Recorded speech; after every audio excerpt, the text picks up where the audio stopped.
Section 2, Institution of Heir.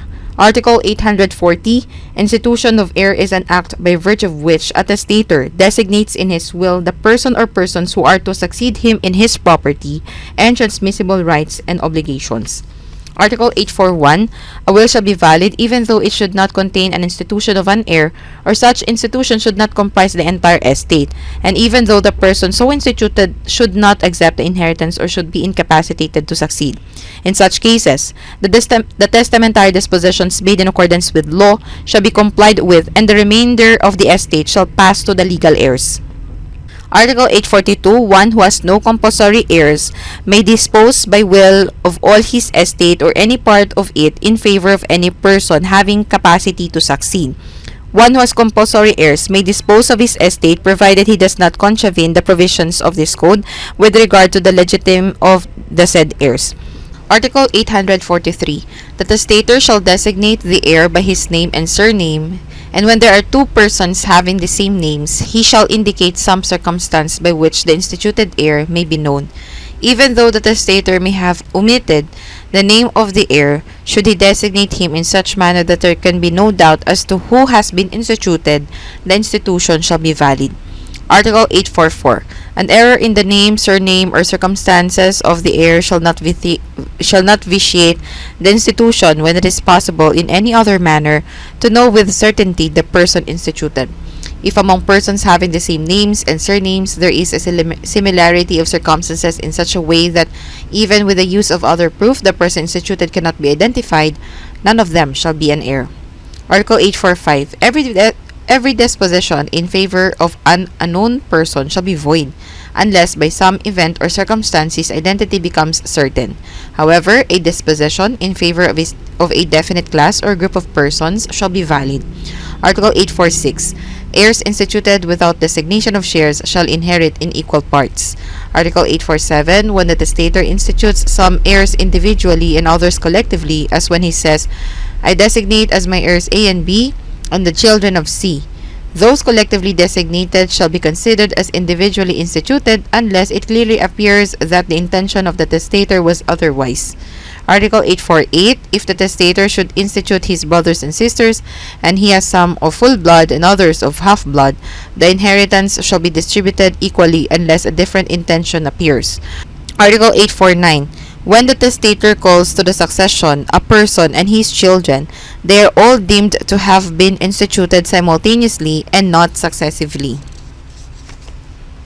Article 850. The statement of a false cause for the institution of an heir shall be considered as not written unless it appears from the will that the testator would not have made such institution if he had known the falsity of such cause.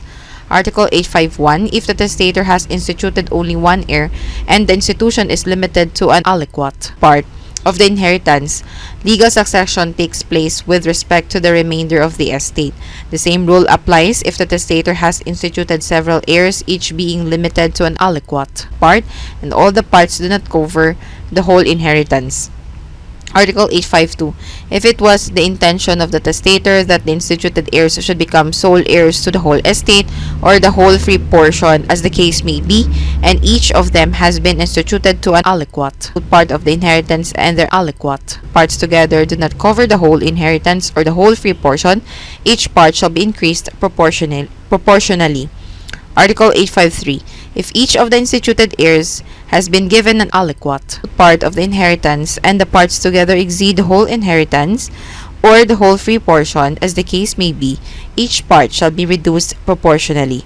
Article 854. The preterition or omission of one, some, or all of the compulsory heirs in the direct line, whether living at the time of the execution of the will or born after the death of the testator, shall annul the institution of heir, but the devises and legacies shall be valid in so far as they are not inofficious. If the omitted compulsory heirs should die before the testator, the institution shall be effectual without prejudice to the right of representation. Article 855. The share of a child or descendant omitted in a will must first be taken from the part of the estate not disposed of by the will, if any. If that is not sufficient, so much as may be necessary must be taken proportionally from the shares of the other compulsory heirs. Article 856. A voluntary heir who dies before the testator transmits nothing to his heirs. A compulsory heir who dies before the testator, a person incapacitated to succeed, and one who renounces the inheritance shall transmit no right to his own heirs except in cases expressly provided for in this code. Section 3. Substitution of heirs. Article 857. Substitution is the appointment of another heir so that he may enter into the inheritance in default of the heir originally instituted. Article 858. Substitution of heirs may be simple, 1. Simple or common, 2. Brief or compendious, 3. Reciprocal, or 4. Fideicommissary. Article 859. The testator may designate one or more persons to substitute the heir or heirs instituted in case such heir or heirs should die before him or should not wish or should be incapacitated to accept the inheritance. A simple substitution without a statement of the cases to which it refers shall comprise the 3 mentioned in the preceding paragraph unless the testator has otherwise provided. Article 860. 2 or more persons may be substituted for one and one person for 2 or more heirs. Article 861. If heirs instituted in unequal shares should be reciprocally substituted, the substitute shall acquire the share of the heir who dies, renounces, or is incapacitated unless it clearly appears that the intention of the testator was otherwise. If there are more than one substitute, they shall have the same share in the substitution as in the institution. Article 862. The substitute shall be subject to the same charges and conditions imposed upon the instituted heir, unless the testator has expressly provided the contrary or the charges or conditions are personally applicable only to the heir instituted.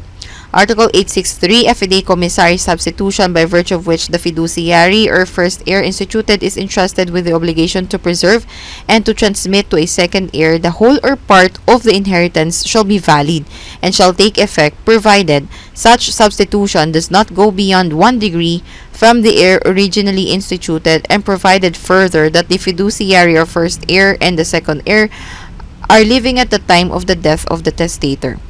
Article 864. A fideicommissary substitution can never burden the legitime. Article 865. Every fideicommissary substitution must be expressly made in order that it may be valid. The fiduciary shall be obliged to deliver the inheritance to the second heir without other deductions other than those which arise from legitimate expenses, credits, and improvements, save in the case where the testator has provided otherwise. Article 866. The second heir shall acquire a right to the succession from the time of the testator's death, even though he should die before the fiduciary. The right of the second heirs shall pass to his heirs. Article 867. The following shall not take effect. 1. Fideicommissary substitution which are not made in an express manner, either by giving them his name or imposing upon the fiduciary the absolute obligation to deliver the property to a second heir. Second, those provisions which contain a perpetual prohibition to alienate and even a temporary one beyond the limit fixed in Article 863. 3. Those which impose upon the heir the charge of paying to various persons successively beyond the limit prescribed in Article 863 a certain income or pension. 4. Those which leave to a person the whole or part of the hereditary property in order that he may apply or invest the same according to secret instructions communicated to him by the testator. Article 868. The nullity of the fideicommissary substitution does not prejudice the validity of the institution of the heirs first designated. The fideicommissary clause shall simply be considered as not written. Article 869. A provision whereby the testator leaves to a person the whole or part of the inheritance and to another the usufruct shall be valid. If he gives the usufruct to various persons, not simultaneously but successively, the provisions of Article 863 shall apply. Article 870. The dispositions of the testator declaring all or part of the estate inalienable for more than 20 years are void. Section 4. Conditional, testamentary dispositions, and testamentary dispositions with a term. Article 871. The institution of an heir may be made conditionally or for a certain purpose or cause. Article 872, the testator cannot impose any charge, condition, or substitution whatsoever upon the legitimes prescribed in this code. Should he do so, the same shall be considered as not imposed. Article 873, impossible conditions and those contrary to law or good custom shall be considered as not imposed and shall in no manner prejudice the heir, even if the testator should provide otherwise. Article 874, an absolute condition not to contract a first or subsequent marriage shall be considered as not written unless such condition has been imposed on by the widow or widower, by the deceased spouse, or by the latter's ascendants or descendants. Nevertheless, the right of usufruct or an allowance or some personal prestation may be devised or bequeathed to any person for the time during which he or she should remain unmarried or in widowhood. Article 875, any disposition made upon the condition that the heir shall make some provision in his will in favor of the testator or of any person shall be void. Article 876, any purely potestative condition imposed upon an heir must be fulfilled by him as soon as he learns of the testator's death. This rule shall not apply when the condition already complied with cannot be fulfilled again. Article 877, if the condition is casual or mixed, it shall be sufficient if it happen or be fulfilled at any time before or after the death of the testator, unless he has provided otherwise. Should it have existed or should it have been fulfilled at the time the will was executed and the testator was unaware thereof, it shall be deemed as complied with. If he had knowledge thereof, the condition shall be considered fulfilled only when it is of such a nature that it can no longer exist or be complied with again. Article 878. A disposition with a suspensive term does not prevent the instituted heir from acquiring his rights and transmitting them to his heirs even before the arrival of the term. Article 879. If the potestative condition imposed upon the heir is negative or consists in not doing or not giving something, he shall comply by giving a security that he will not do or give that which has been prohibited by the testator, and that in case of contravention he will return whatever he may have received, together with its fruits and interests. Article 880. If the heir be instituted under a suspensive condition or term, the estate shall be placed under administration until the condition is fulfilled, or until it becomes certain that it cannot be fulfilled, or until the arrival of the term. The same shall be done if the heir does not give the security required in the preceding article. Article 881. The appointment of the administrator of the estate mentioned in the preceding article, as well as the manner and of the administration and the rights and obligations of the administrator, shall be governed by the rules of court. Article 882. The statement of the object of the institution or the application of the property left by the testator or the charge imposed by him shall not be considered as a condition unless it appears that such was his intention. That which has been left in this manner may be claimed at once, provided that the instituted heir, his heirs, give security for the compliance with the wishes of the testator and for the return of anything he or they may receive, together with his fruits and interest, if he or they should disregard this obligation. Article 883. When without the fault of the heir, an institution referred to in the preceding article cannot take effect in the exact manner stated by the testator, it shall be complied with in a manner most analogous to and in conformity with his wishes. If the person interested in the condition should prevent its fulfillment without the fault of the heir, the condition shall be deemed to have been complied with. Article 884.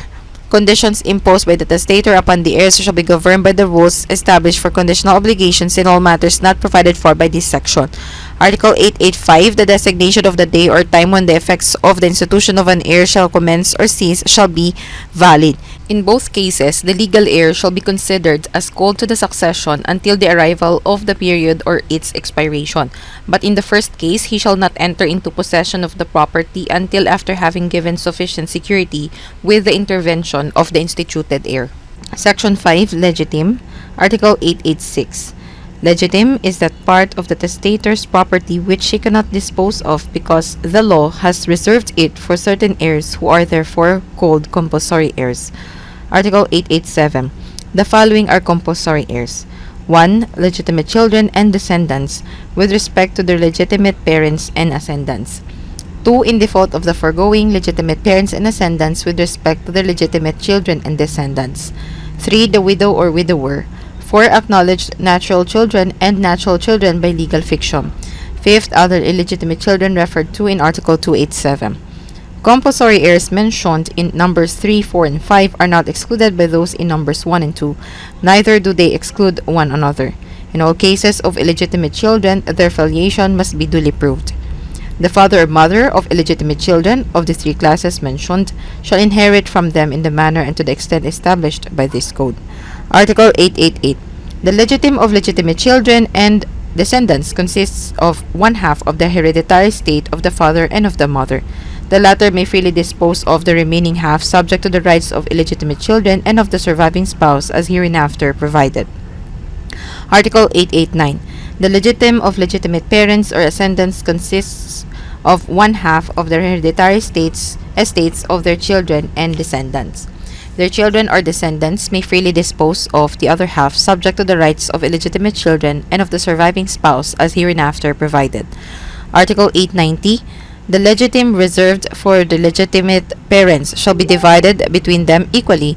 If one of the parents should have died, the whole shall pass to the survivor. If the testator leaves neither father nor mother, but is survived by ascendants of equal degree of the paternal and maternal lines, the legitime shall be divided equally between both lines. If the ascendants should be of different degrees, it shall pertain entirely to the one nearest in degree of either line. Article 891.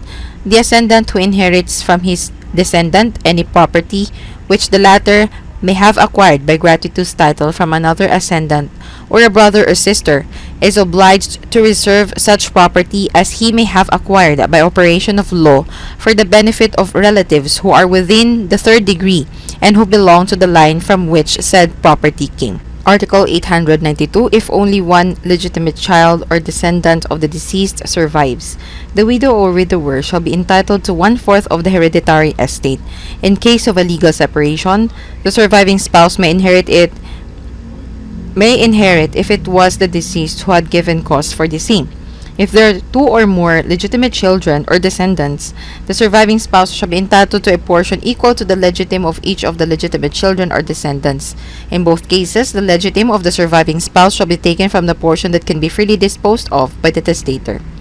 Article 893. If the testator leaves no legitimate descendants but leaves legitimate ascendants, the surviving spouse shall have a right to 1/4 of the hereditary estate. This fourth shall be taken from the free portion of the estate. Article 894. If the testator leaves illegitimate children, the surviving spouse shall be entitled to 1/3 of the hereditary estate of the deceased, and the illegitimate children to another third.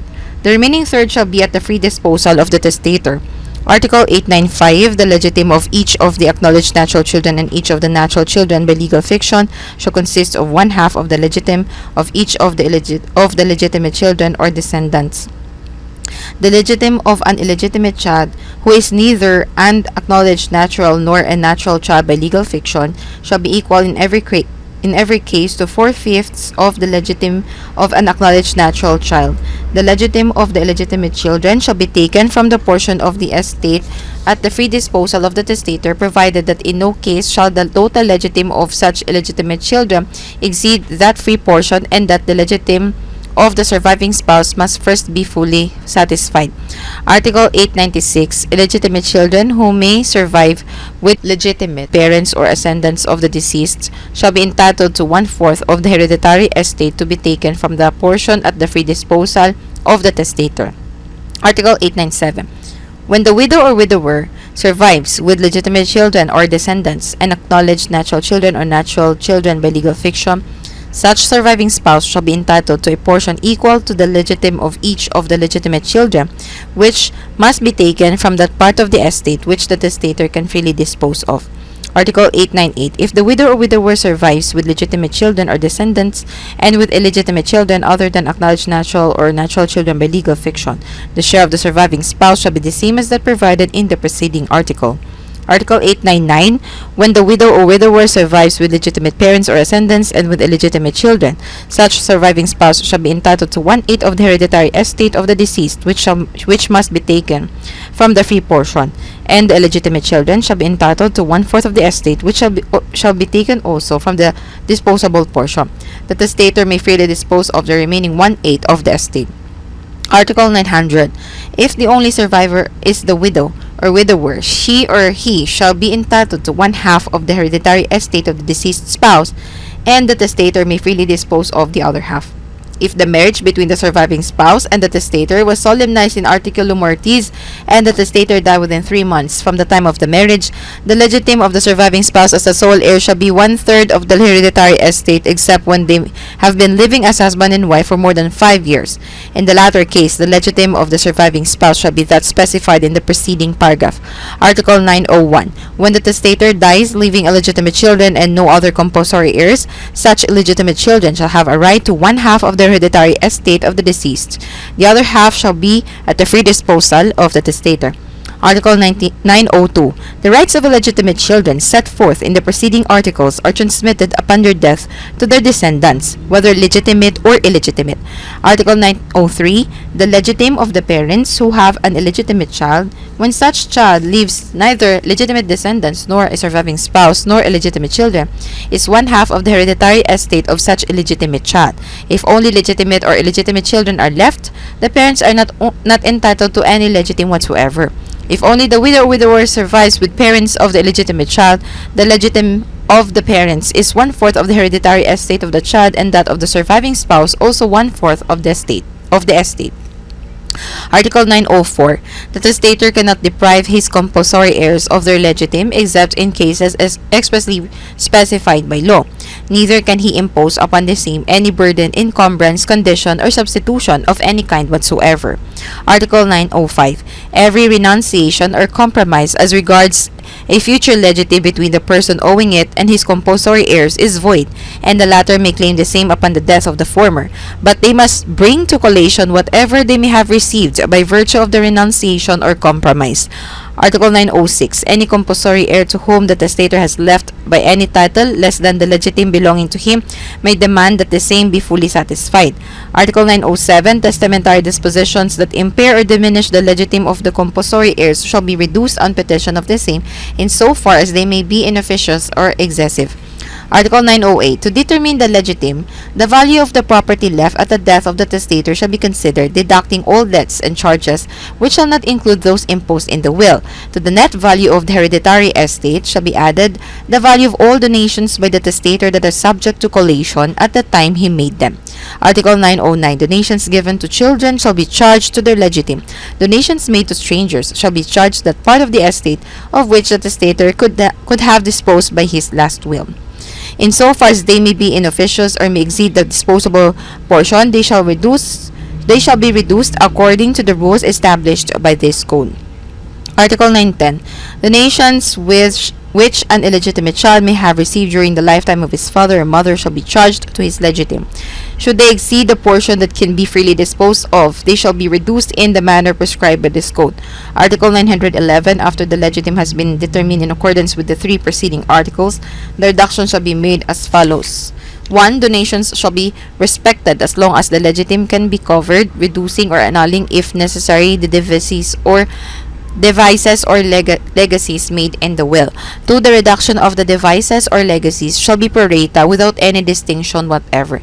If the testator has directed that a certain devise or legacy be paid in preference to others, it shall not suffer any reduction until the latter have been applied in full to the payment of the legitime.